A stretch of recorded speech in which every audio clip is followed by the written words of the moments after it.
Good morning. Welcome to Healing the Divide, produced by Methodology Books. This is something very brief. We say we don't bring news or politics for the sake of discussion. We don't want to you watch the news, watch something regarding politics, and then tell you something that, just repeating what you saw. Even though you more than likely saw what we're talking about, we just want this to become the thing that's highlighted because the bigger picture is what should be moving us forward. First, I know people say I'm not into politics. That's fine. Nobody should be or should have to be whatever they want. You're not into talking about it, discussing it, following it. But let me give you an example. I think I mentioned this in the video in the past, but I want to mention it again. If any of you ever found yourself in a situation where you got arrested and it's for something you didn't do, and it could be scary because let's say you're facing a lot of time for something you didn't do. You really can't afford these big time lawyers that get people off like nothing, or they walking around for years with the case still going. They're not sitting in jail like most people. Most people sit in jail. Most people sit in the jails so long. By the time they go to trial, they've been in jail 2 or 3 years. They're ready to plead guilty for good time. The DA is talking about, look, if you plead guilty now, we'll count the time you've been in jail as good time. They take it just because of the fact they've been in jail so long, they can actually get out and they can be innocent. So imagine you're in a situation like that and someone says, listen, this thing they got on you here, this is crazy. You can beat this. And all you gotta do is go down to the law library, look up some things, and you say, I ain't into the law, man.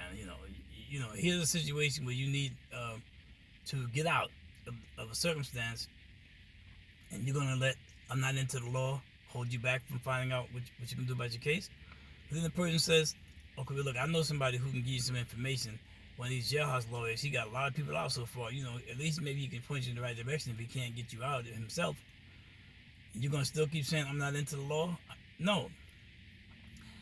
The thing you have to keep in mind is that the society in which you live that runs a certain way, that impacts your life, all the things that take place, the people who handle those things, the process by which they handle them, is called politics. You have politics in the home, how the mother and the father negotiate and deal with things in raising the family. Politics is designed to mean a method of coming to resolutions where you may have differences, where you come to them amicably instead of fighting whoever has the most power, whoever is the strongest, whoever can win a wrestling match, whoever can shoot each other up to solve the problem. Imagine if some of the gangs in our neighborhoods operated by politics, by negotiating, by things, finding ways to either share the turf without harming everybody, or something else, come to terms like making laws like in the old days. You don't do all this reckless shooting and killing innocent people. Even when I was younger, as bad as it was, you had people who sold heroin, people who sold cocaine, people who sold different types of drugs.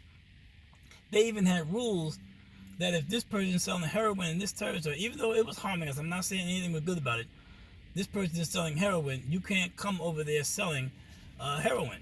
And somebody doing cocaine. They actually, with all of the vileness of killing off the community with them drugs, they still have politics. They have rules that could have led to more. The type of thing you see now with random people getting killed on the street because people by the gang that can't shoot straight. You got a beef with somebody walking down the street, you can't shoot. So a mother and her child got to get killed in an apartment across the street? No. So the idea of politics means finding a way to deal with your differences where it doesn't spread out and cause more harm. So in this particular case, when I'm talking about politics, I'm talking about the bigger picture. And one example I want to point out is people are saying, like Donald Trump said with Roe v. Wade, he got it. First he was saying, and you got to watch him. First he was saying, I killed Roe v. Wade. For 52 years they wanted it killed, they wanted it dead, and I killed it. Then he started talking about the brave judges who were inclined to do it, and he named them by name. That's when he was still facing the charges about whether he would get immunity or not. So he gave them a shout out. They gave him what he wanted. He stopped naming them. He just said brave judges. The people wanted it gone. Now when he's noticing that that's not what the people wanted, he's saying the people wanted it back in the States. Because two things you got to understand. He knows nothing about nothing. He knows nothing about Roe v. Wade, nothing about it. Okay? But also you hear people saying, Donald Trump says everybody wanted Roe v. Wade overturned, and then they're saying the majority of Democrats did not want that to be the case, right? When I say the bigger picture, I'm saying the bottom line is the fact that it's Roe v. Wade. The V means versus. It means one side is against another side. If two sides are opposing on the subject, then that means everybody didn't want it. Somebody wanted this to go one way, and somebody wanted it to go another way. From the very beginning, there was not something everybody wanted. So then he tried to change it to say everybody wanted it out of the feds and into the states.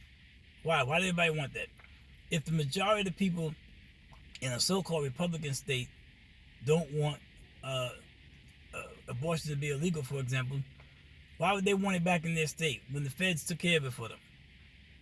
There are people who live in various states who are subjected to some vile laws in their state, very oppressive.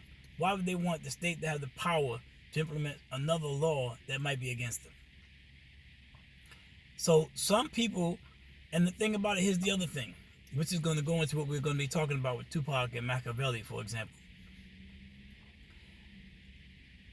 He said for 52 years. For 52 years, Americans have just been living with this law, Roe v. Wade. This rule, Roe v. Wade, rather. In the meantime, in the background, certain people from the so-called Republican Party who have always had some issue that they wanted to address that, blocking Obama from picking judges. When Obama was going to pick a judge in the last year, they didn't think that a lame duck should appoint Merrick Garland as a judge. They didn't think that he should pick a judge because elections coming. They said let the people decide. So whoever the people decide to make the next president, that president can pick the judges. And so these judges got appointed in Donald Trump's time. And then after the election, when Donald Trump lost, they still supported him appointing his last of the three judges that he appointed. These are people who, you have all these people in the background, Harlan Crow, all these secret names. It ain't Trump. Trump is an idiot. Trump is an idiot. The people in the background, these people who wanted these things tossed out, manipulated the system so that the certain judges could be selected, politics, things you might want to know. And then these judges, and then they manufacture the case to bring before these judges so that they can make a ruling. So what you're also seeing is, while you have the legislative body, which is the Congress and Senate, and you have the judicial body, which is the Supreme Court, and the executive body, which is the president. The judicial body deals with things where people differ. If somebody's harmed by something and they can't get redressed, it ends up going to the Supreme Court.